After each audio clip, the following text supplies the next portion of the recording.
साई कथा अमृत। नमस्कार दर्शक बंधु मुझे डॉक्टर जीतू जेना आपण स्वागत करुच्ची साई 7 टीवी शुण साई कथा मोर नूतन अध्याय को। दर्शक बंधु पूर्व अध्यायवड़ी मो सहित आज आम स्टूडियो अच्छा पंडित श्रीजुत काशीनाथ मिश्र महोदय। मनीषर चिंताधारा बहुत थाए, किए सब बेले कहार मंगल करने चिंता करते, किए कहार अमंगल चिंता करते। मंगल कर मनीषटी सब भगवान छतर छाड़ तले रही है, अमंगल कर मनुष्यटी सब दुख पाई। यहाँ शास्त्र लिखा अच्छी आपण मैंने दैनंदिन जीवन में जानी। गोटे मनीष को तार क्यों गुण पाई बा क्यों जिनिसर कमी पे ता देहरे ताको नष्ट कर तार निजर भविष्यत किंबा निजर जीवन को नष्ट कर। आसतु आज आम पंडितमय ठार आपण मान सम्मुखें सुंदर प्रश्नटीर उपस्थापन को स्वागत करी। जय साई राम, जय जगन्नाथ। साई 7 समस्त अगणित साई प्रेमी आज आमको निमंत्रण करथिबारु अशेष अशेष धन्यवाद। एवं साई 7 भी देखुथिबा समस्त अगणित भक्तवृंद को आशीर्वाद एवं साई बाबा कृपा करंतु, समस्त मंगलमय कर रखिथांतु। मनुष्य को मानव को कौ जिनिस नष्ट कर दिए। मानव नष्ट होबार तात्पर्य कौन? पितामह भीष्म कथा एवं श्रीकृष्ण भगवान कथा। भीष्म पितामह श्रीकृष्ण को पचारि दिने, प्रभु पानी ठारू पतला किए, जोटा कि पृथ्वी ठारू भारी किए, अग्नि ठारू उज्जवल किए, कज्जल ठारू कला किए। अति सुंदर कथा भगवान श्रीकृष्ण बुझेदेले जे मनुष्य प्रत्येक मानव पानी ठारू पतला किए बा जल ठारू पतला किए। सबुठारू आपण देखंतु पतला होची ज्ञान। मनुष्य जीवन जदि सूक्ष्म ज्ञान अच्छी तो भौतिक ज्ञान अच्छी से सब जगह विजय लाभ कर। आजिका समाज रे मूर्ख तो पाइले पूजा, ज्ञानी बसिले तले कौन? जे तले बसुंट से ऊपर सभा को पचारुंट क्वेश्चन, से ऊपर सभा वाला क्वेश्चन उत्तर दे पारुना। अनेक देखि टीवी चैनल माध्यम रे ऊपर बसिकी प्रवचन दौथिबा व्यक्ति एवं मार्गदर्श होथिबा व्यक्ति एवं सबु समाज रे कथा ऊपर जो माने बसिथिबे तले बसिथिबे। अनेक हम देखिछि केते जगह रे बुढ़ा लोक एमती कथाटी पचार देथिबे, से लोक उत्तर दे पारन। से गोटे क्वेश्चन सेठी कहउथिबे, मोसा वेट करंतो आमे गला पर आपन कथा हो।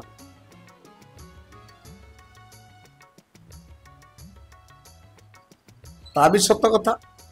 जदि गोटे प्रवचक जदि प्रवचन देउथाए तार मनस्तटा स्थिर अस्थिर हो जीवो, सेथिबाई से भी कहि परिथाए। किंतु अनेक जगह अनेक कथा है किंतु तार उत्तरटा मिले। जदि प्रवचक जने सेठी जदि ताकू देई दंते उत्तर, ताले समस्त मन रे आबिलता आसंतानी एवं समस्त मन रे कोनोसी दुख संताप आसंतानी, कष्ट पादे। मु पचाली गोटे कथा मत आंसर देले। समस्ते चाहती किछि ना किछि पचारिया पाए, समस्ते चाहती किछि ना किछि जानिबा पाए। आजिकल दुनिया लोक जानिकी भी पचारती कहीं एटा हूँ ज्ञानर पतला नु, एटा ज्ञानर मूर्खामीर परिचय। ज्ञानटा को सब बेले जल ठारू आउरी पतला करिवार चेष्टा कर। से भगवान विश्व पितामह को भीष्म पितामह को बुझे देख प्रकृतर जल पतला नुह पतला हूँ ज्ञान ज्ञान को केते मार्जित आप करेंगे ज्ञान को सब बेले आहरण करतु पढ़तु जानवा चेष्टा करूँ जापर पृथ्वी ठारू भारी ये संसार रे जिते लोक जीव जंतु अच्छी ये पृथ्वी माँ प्रत्येक मानव एवं एठी कीट पतंग ठारू जीव जंतु पर्यंत वृक्षलता पर्यंत समस्त माँ धरी धारण करी हाणुंट काटुंट फटुंट नष्ट कर भांगुंट सब कर सब शौच केते सहीब सी केते धैर्य धर सी आमे दिने भी ता कथा भावी ना मां कथा दिने भी आमे भावु ना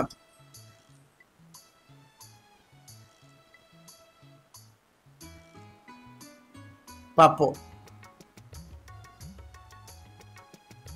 ये मनुष्यर पृथ्वी ठारू भारी कौन पाप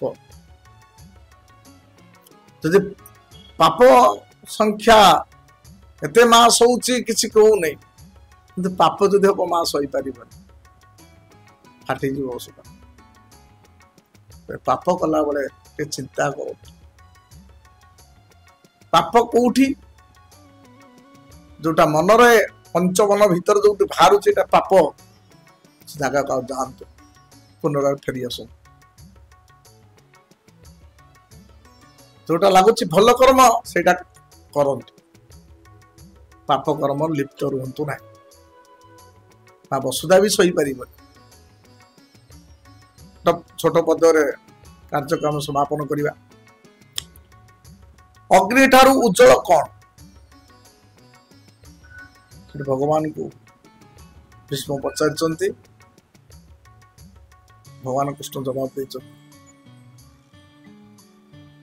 मनुष्य तो अत्याधिक क्रोधित है से कौन ना कौन कर से जो क्रोध ही अग्नि ठारू तेजिया आजिका दुनिया जो समाज जो वार्ता चली हणा कटा मार पीट इत्यादि जिते सब चली मनुष्य ही केवल क्रोध ही मनुष्य को निपात करदे क्रोध ही मनुष्य को तौक नहीं जाए ए क्रोध पर मनुष्य आज निजे निजे भीतर मरामरी से क्रोधटा केवल ही मनुष्य क्षेत्र अच्छी कौन जीवजंतु पशु पक्षी क्षेत्र ना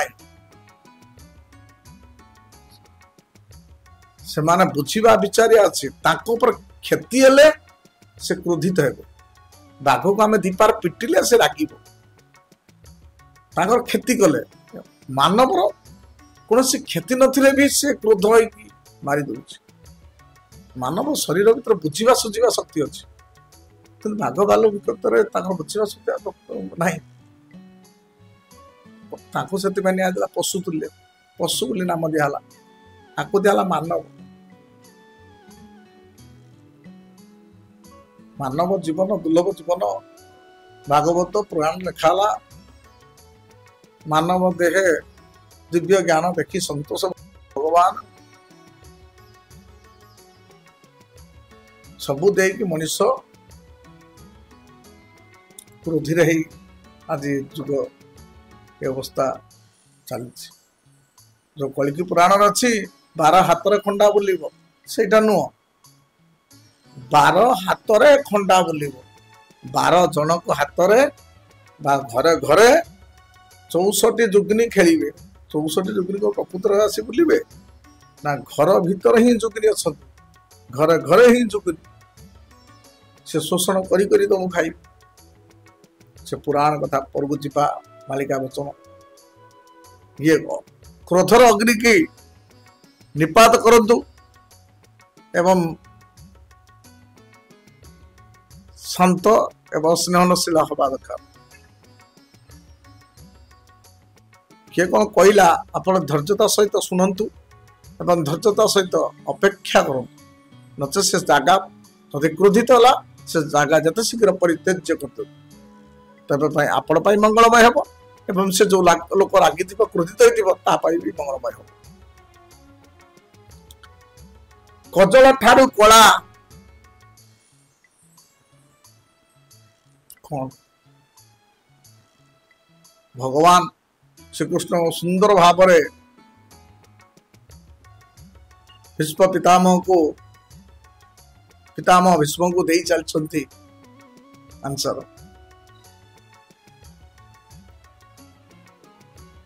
पितामह भीष्म सबू आंसर शुणी शुणी चली एते माधुर्य कथा भगवान को तुंडर बाहर एते सौंदर्य कथा कौन पाई मनुष्य दुनिया आदि कला ठार आउटे कौन अच्छी अच्छी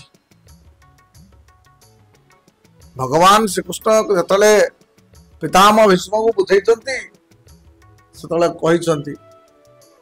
से जीवन जदि मनुष्य जीवन गोटे कलंकर दाग जदि लगी जाए कलंकित हो जाए से समाज आखिर अति छोट हो जाए। कला ठारू कला कहीं ना बड़ कलंक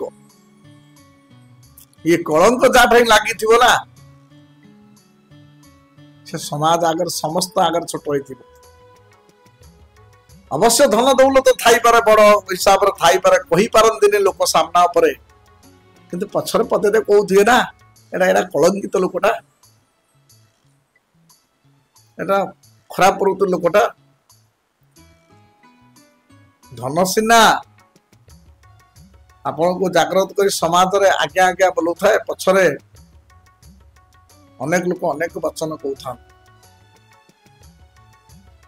से कलंक केबे चेष्टा करंतुनी भगवान को डाकंतु मनुष्य को प्रत्येक मनुष्य भगवान को डाक स्मरण कर जे भगवान मो कार्य जोटा करुच्ची मोर सहित कलंकित न हो एवं से कलंक केबे न लागू।